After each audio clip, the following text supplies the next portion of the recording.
So this being a lunar observance night, especially what we commonly refer to as a big moon. It's the new moon. Every fortnight, got the new moon and the full moon. So,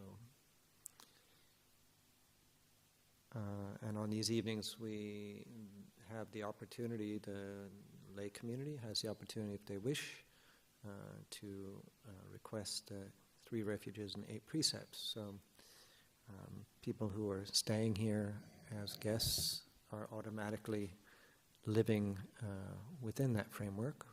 And so on the 8 precepts, and so it's an opportunity to formally determine them, and they are temporary. Just because if you do the ceremony, it doesn't mean that it's forever. It's temporary. If you've just come for the evening, then it's a way of practicing through until dawn with these precepts, and then after you've gone home. Yeah, just at dawn, then one lays them aside, relinquishes them, and so we do encourage people to do this, but it is completely optional for our lay visitors and lay guests to do. And it's something that's there's an opportunity, but it has to come by request. And so if no request comes, then I'll just sit quietly and we'll do something else. But if there is a request, then those people wishing to join in, it begins on page 126 in the dark brown volume of the 2 chanting books, 126. And has different sections. So the first part is, because there's different formats. So this is the first one, the top one, for a group from a monk. So you're the group, and this evening I'll be the monk. And begins with the words Mayam Bante. And so for those of you who are more familiar with this, you can maybe have your voices a little louder, and for those of you who are wish to participate but not quite sure, then just also join in, but maybe not with quite so much volume until you get more familiar with it. So after you've done that 3 times, then we switch to page, you turn over to page 128, and then I'll also walk people through this. And so traditionally, if you wish to take part in this, traditionally it begins with 3 bows, and so.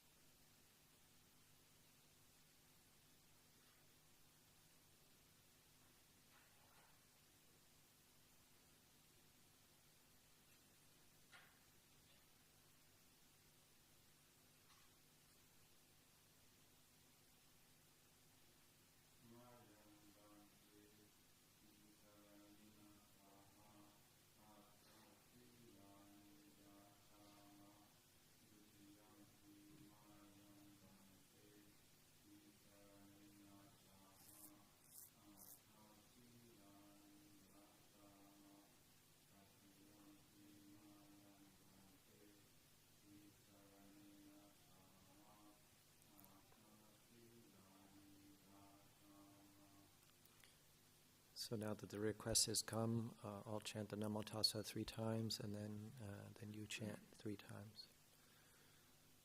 Namo Tassa Bhagavato Arahato Samma Sambuddhassa. Namo Tassa Bhagavato Arahato Samma Sambuddhassa. Namo Tassa Bhagavato Arahato Samma Sambuddhassa.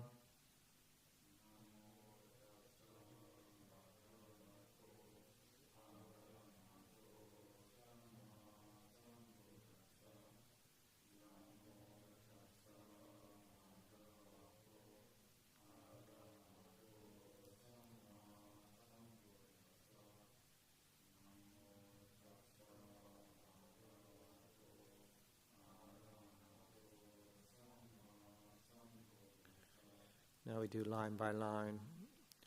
Buddhaṃ saranang gacchāmi. Dhammang saranang gacchami. Sanghang saranang gacchami. Dutiyampi buddhang saranang gacchami.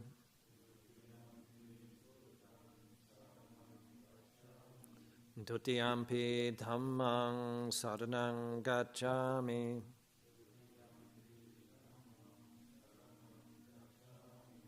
Dutiyampi sanghang saranang gacchami.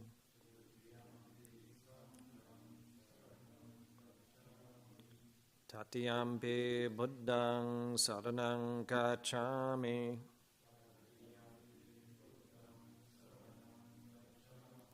Tatiyampi dhammang saranang gacchami.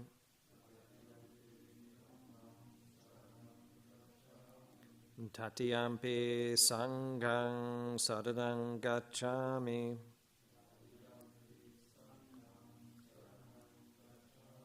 This next line is just I do on my own. Ti sarana gamanang nittitang.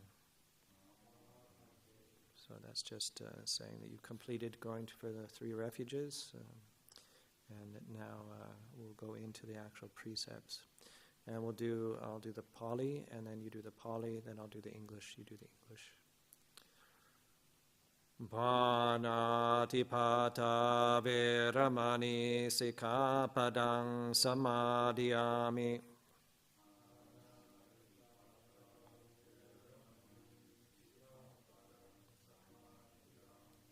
I undertake the precept to refrain from taking the life of any living creature.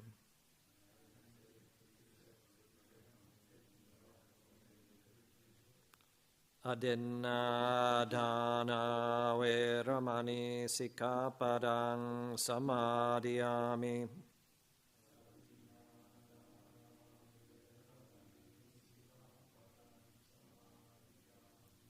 I undertake the precept to refrain from taking that which is not given.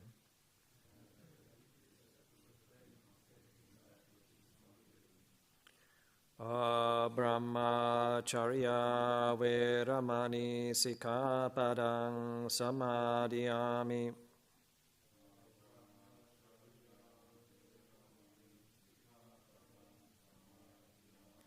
I undertake the precept to refrain from any intentional sexual activity.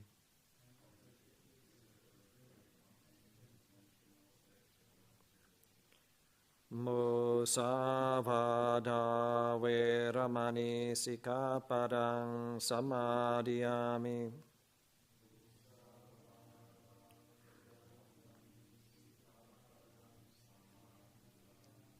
I undertake the precept to refrain from lying. Sura meraya majapamadatana veramani sikkhapadang samadhiyami.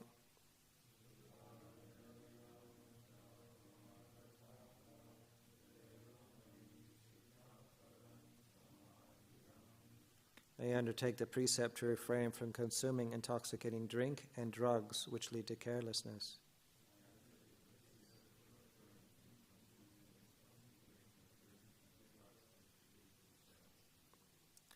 Vikala bhojana veramani sikkhapadang samadhiyami.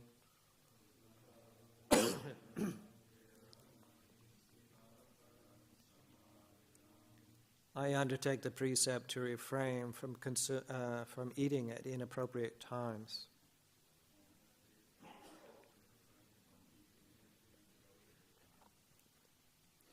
Nacha gita vadita visukadasana mala ganda vilepana dharana mandana vipusanatana veramani sikkhapadang samadhiyami.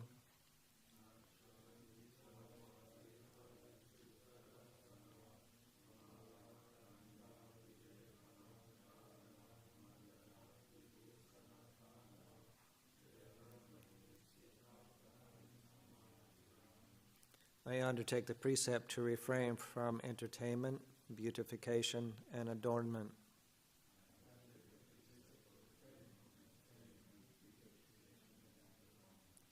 Uchasayana Mahasayana Veramani Sikkhapadang Samadhiyami.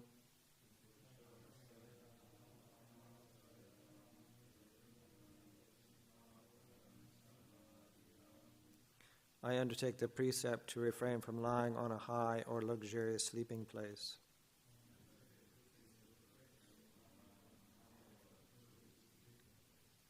Imani atta sikkhapadani samadhiyami.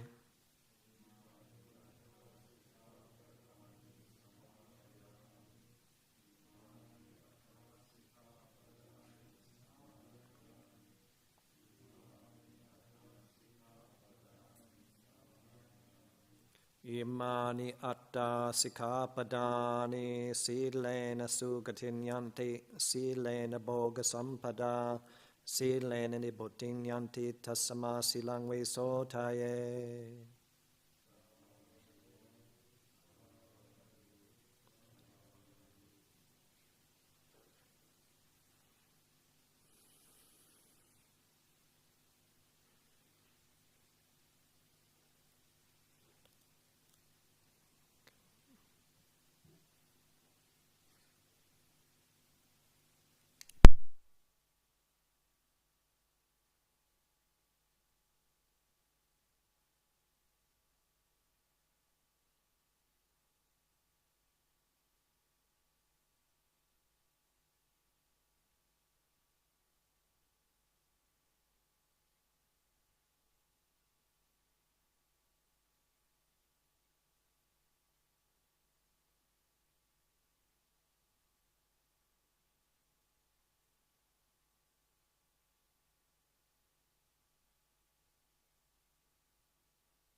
Namo tassa bhagavato arahato samma sambuddhassa. Namo tassa bhagavato arahato samma sambuddhassa. Namo tassa bhagavato arahato samma sambuddhassa. Buddhaṃ Dhammaṃ Sanghaṃ Namasami.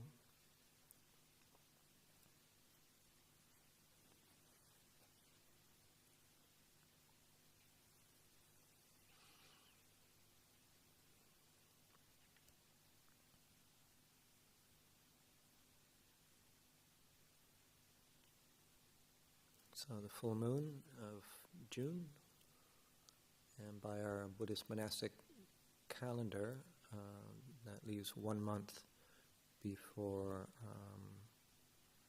entering the traditional 3-month rains retreat. So it's the monsoon season in much of Asia.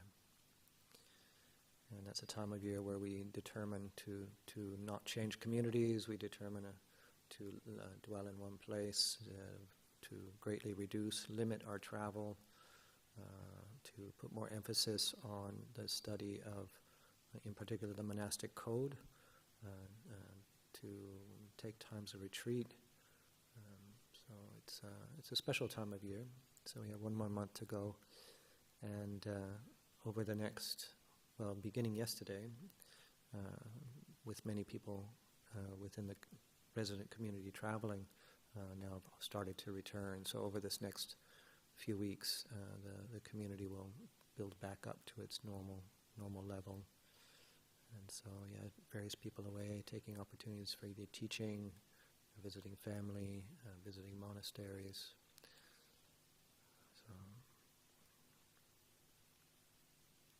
So this tradition of coming together on the lunar nights, lunar quarters, goes right back to the time of the Buddha, coming together, practicing together, listening to Dhamma, reflecting on Dhamma, and because we can all pick up the teachings in various levels, various degrees, depending on what we're interested in as well, in terms of utilizing this path that the Buddha shared, discovered and shared. And I think it's safe to say that for many of us, the entry point into being here tonight was quite possibly meditation. An interest in meditation. But for others, it might have been more coming in from an interest in the actual teachings. All sorts of ways to become interested.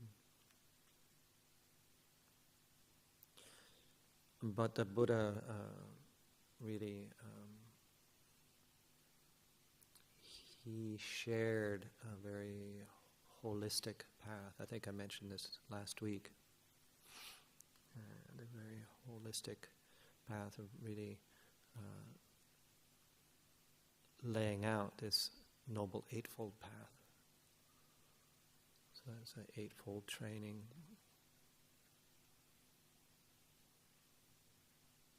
And it gives us a framework in which to direct our practice through, cultivating conduct, cultivating right view, right meditation.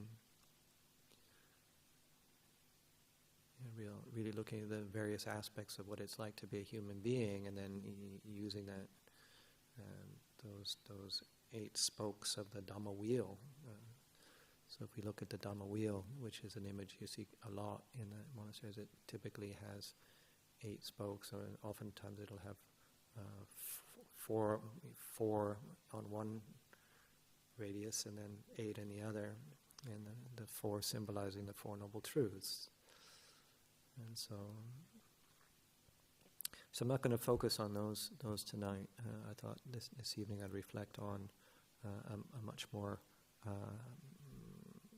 narrow aspect, which is really crucial and fundamental to our well-being, and that's understanding in a way that some of the key elements of the roadmap to suffering, for lack of a better phrase. And there's one of the elders that I greatly appreciate, and as many, and it was often as referred to like the shape of suffering. The shape. How do we end up with stress and discontent and dis-ease and that suffering, all those different varying degrees? How does that happen?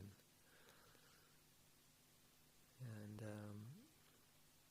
the way I understand it is, it's what we're picking up. So somebody can inflict pain on us. If somebody hits us, or also even hearing certain things is painful. But the suffering is something else. That non-acceptance, picking up, grasping, shrinking around that experience, not able to deal with it effectively with wisdom, with discernment. That's up to us. So it's like, just to use the example that if you might have 2 or 3 or 4 people experience the very same thing. There'll be some incident, some maybe the same words, same sight, sound, smell, taste, touch, and yet those people will have quite possibly a very different experience and relationship to that. What can be very upsetting to one person might not land at all another person. Or something might be really funny or delightful to one person, and the other person can be offended. So how is that? And so it really boils down to our inner world and how we relate to sense experience. So sense experience being, once more, just to go through that, so what we see, what sights we see, what sounds we hear, what sense we smell, what do we taste, how do we relate to that? What's totally delicious to one person might be just hideous, the most horrible food to another person. The contact with the body, and then also what we think, the intellectual world. And it's how we relate to that sensory input, to use maybe a slightly more detailed, maybe slightly scientific way of speaking about it. And so the Buddhists gave us these various teachings, these different lists, different ways of sort of parsing out how to reflect on experience, the experience of being a human being. And by giving us that, it gives us a framework, something sort of a little bit more tangible, because the mind can just really be all over the place, we know that. But if it gives us a way of looking, it's not making them absolute truths, and it's not saying that they're completely separate, not at all. He's actually looking at that interdependence between the various aspects. So, what I'm going to focus on this evening is around contact, what we refer as contact and feeling, and then also how that affects desire. So these are 3 very, very prominent aspects of this roadmap to dukkha, or stress, suffering. So, as I've already mentioned, when we have contact through the eye, so there needs to be basically 3 things. There needs to be an object to see. There needs to be the sense organ of the eye, and then that has to be functioning. And then when those meet, when they all come together, then you have contact. You have what's called eye contact. So this is going to sound maybe a little bit technical, but it can be useful to really understand this, so that we do have the tools for reflection. So then you have the sense organ of the ear. You have sound. You have a functioning ear. And when there's a sound is heard, there's ear contact sound. And then the same through the nose, tongue, body, and the intellect. All 6 senses in Buddhist teachings. So then that's how we refer to as contact. And the Buddha made a statement. So sometimes things were left more open, there was more reflective in various ways, but he made a sort of emphatic statement. It wasn't sort of maybe, but it was where there is contact, he said, there is feeling. So there isn't maybe a feeling, but where there's contact, there is feeling.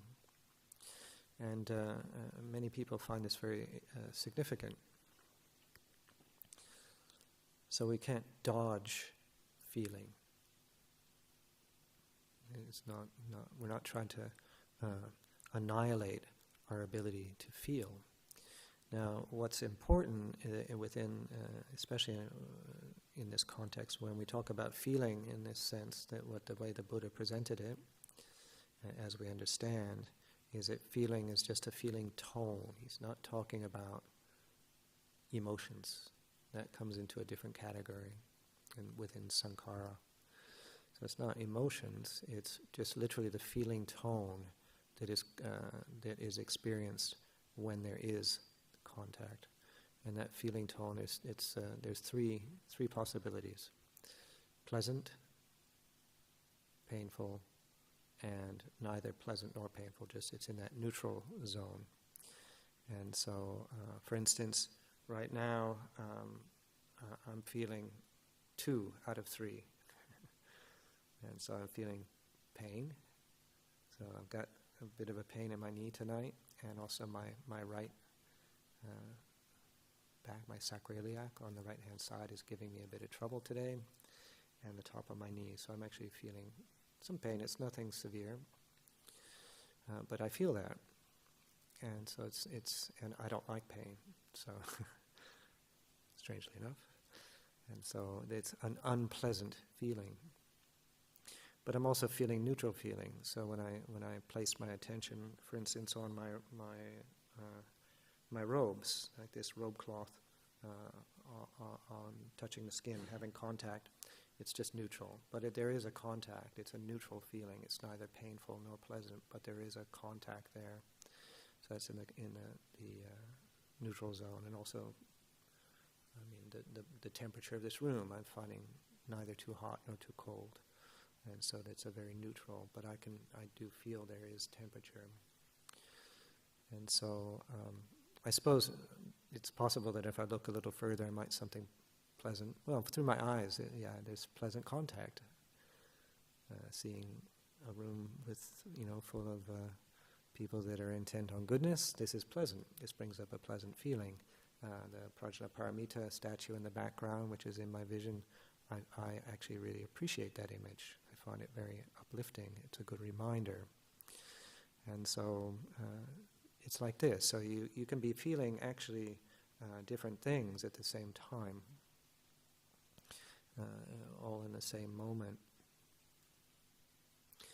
So where we end up with dukkha, so this discontent, dis-ease, stress, unsatisfactoriness, is when we don't want what we're experiencing. We don't want the feeling. So where there's a feeling tone, then depending on our desire, our sort of view on things, so people that like pain would think, great, I've got pain in my right knee and my right sacroiliac. I know I'm being slightly ridiculous, but there are people that actually like pain. If I find that image of Prajnaparamita, if I find it disturbing in some way, then I would not be experiencing pleasantness. I have actually met a couple of people that have been offended by that image. Not many, but it's true that they find it offensive. I don't find it offensive. I find it a very, as I said, uplifting reminder.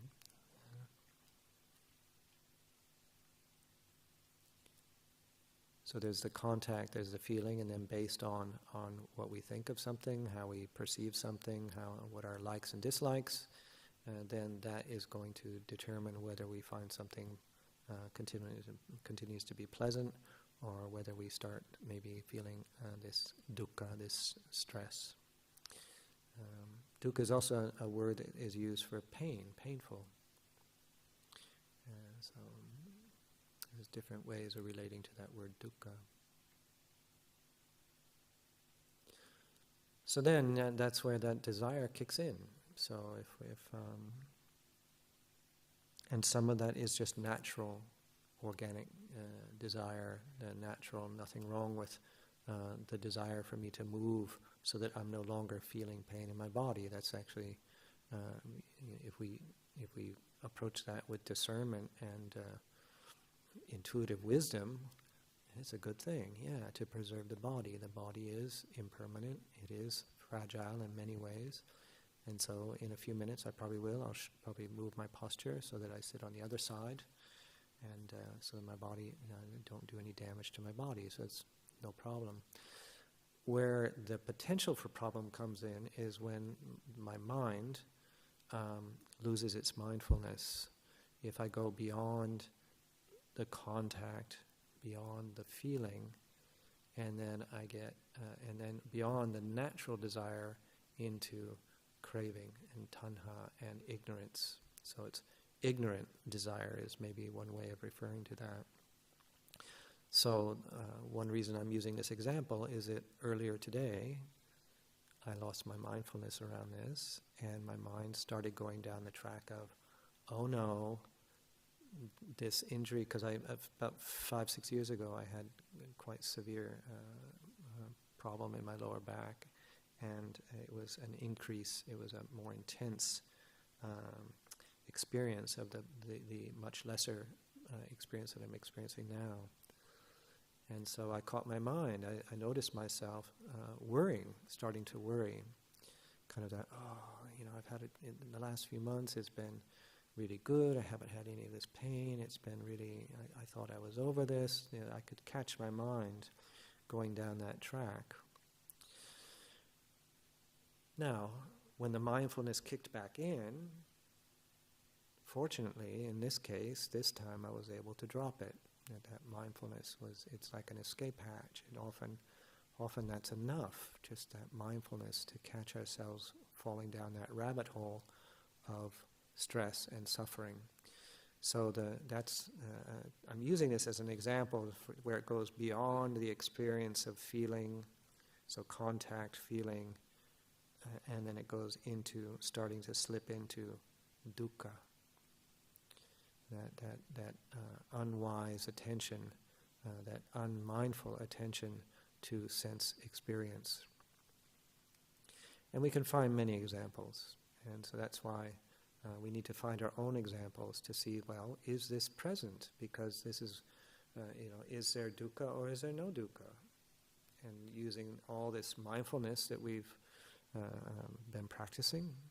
So all of us here have practiced meditation to varying degrees and for various lengths of times, during our lives, and to use that mindfulness for reflection, not to annihilate sense experience or sense contact, not to make ourselves numb or unfeeling, but to actually be able to know feeling as feeling, to know contact as contact, feeling is feeling, to notice if that craving, that unskillful craving is arising, to see if we've gone beyond that, because the next stage is actually the clinging to that, and you start really feeding that desire, and then trying to maybe in an unskillful way get what we want. Now here again, in and of itself, this bodily pain that I'm experiencing now, which I actually will take an opportunity now to shift. Bear with me. So that in itself, done with mindfulness, is not a problem. if I'm mindful and I don't allow myself to slip into that sense of worry, that non-acceptance of the reality of the moment that my body needs to shift, if I then maybe I cling to the idea that, during a Dhamma talk I should never change posture,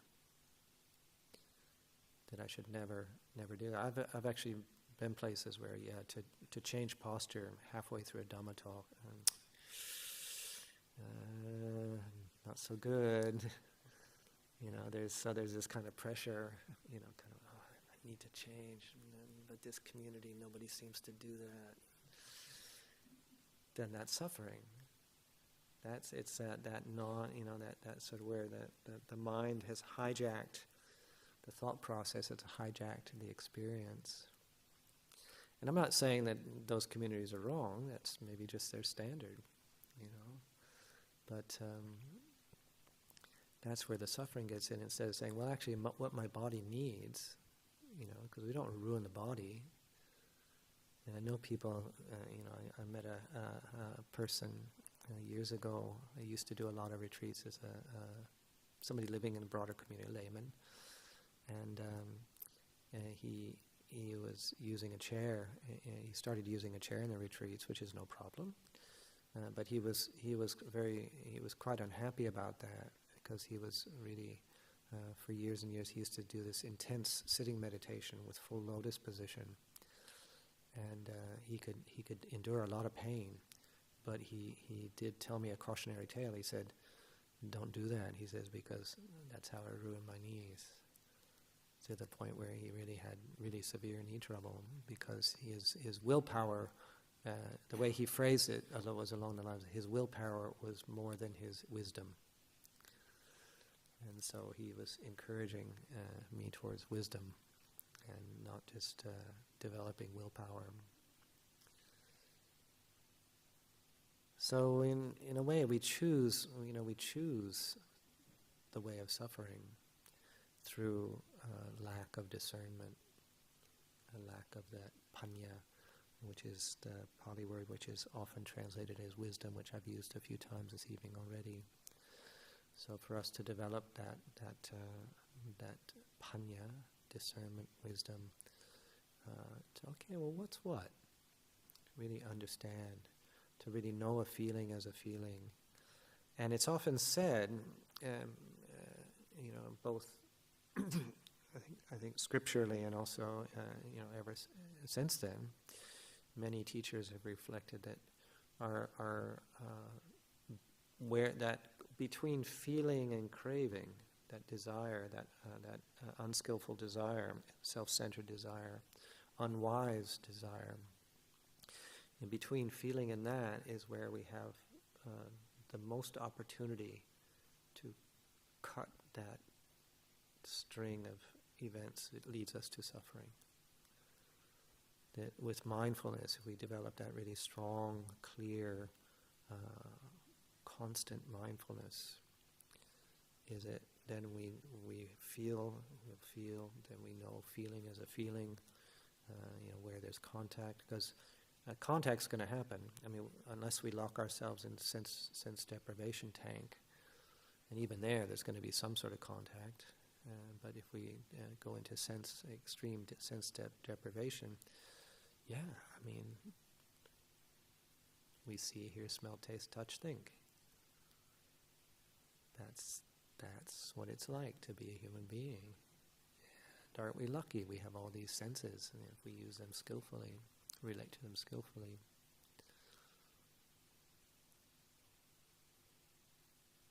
But I like to think also that, and I'm just investigating in my own exploration of this, over the last year, decades, but is that even if we do go beyond, we've gone beyond the feeling, and we've gone beyond, and that impulse of craving, desire is there, and then we've carried on down that track, on that road to suffering.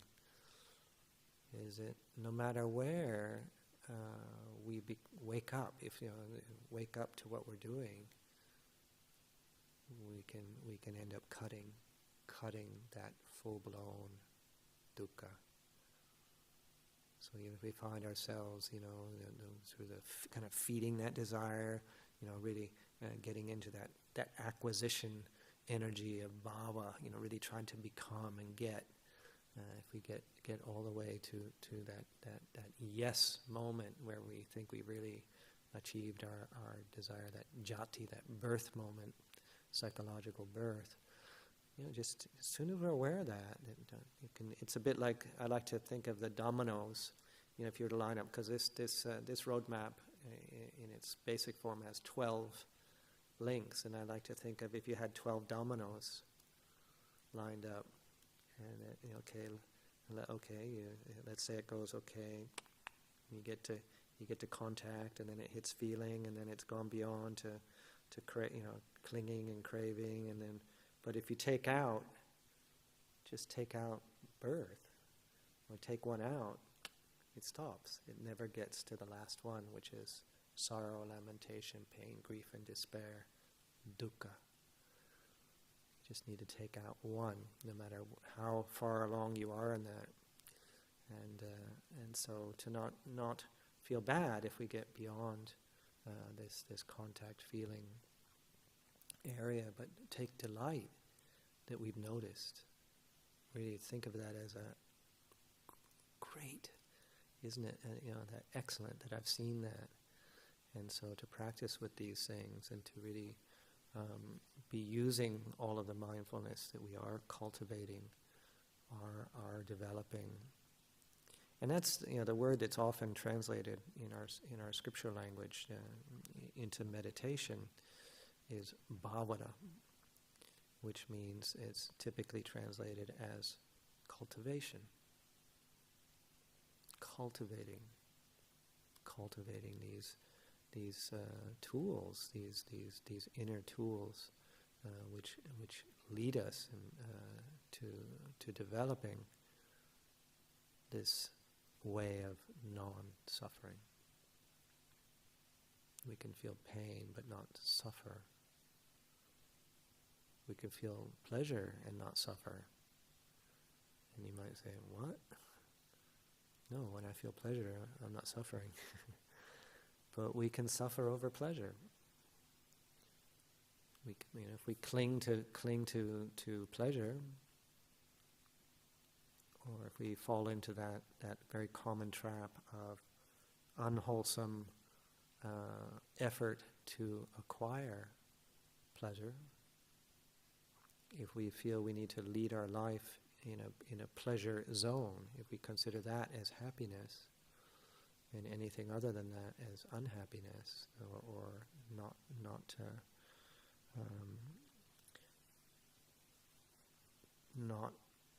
how can I phrase it? Not feeling whole. If we only feel whole as a human being when there's pleasure and pleasantness, happiness in our life, then we've created a really big obstacle to well-being. This is a great obstacle to our overall unshakable, unconditional happiness, because needing to have our life lived in the pleasant spectrum of experience is conditional happiness, conditional peace.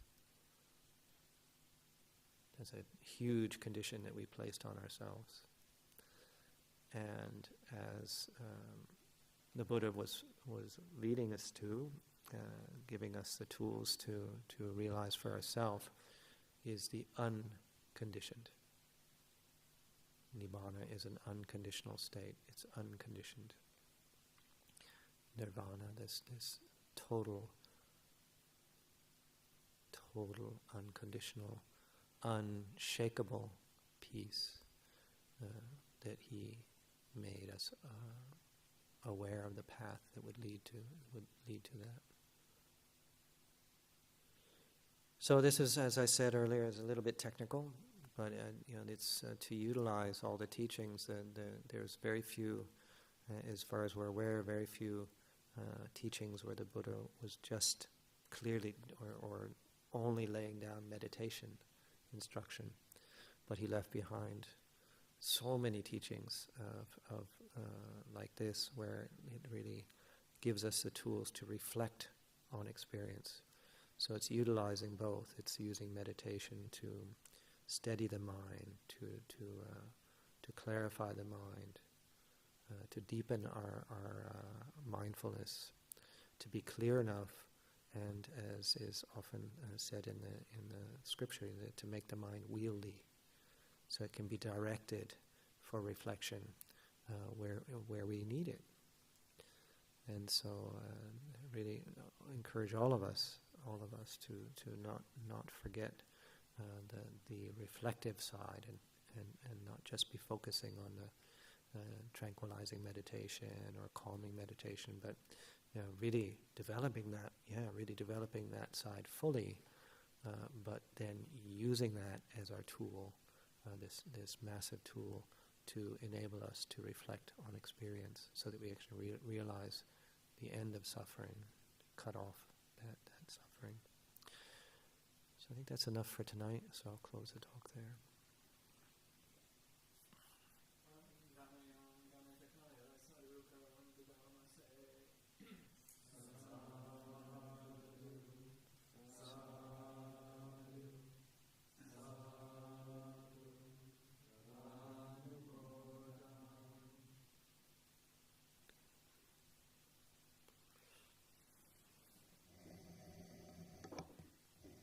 By the way, those of you who are joining us on YouTube, I forgot to turn the microphone on during the earlier chanting, so my apologies.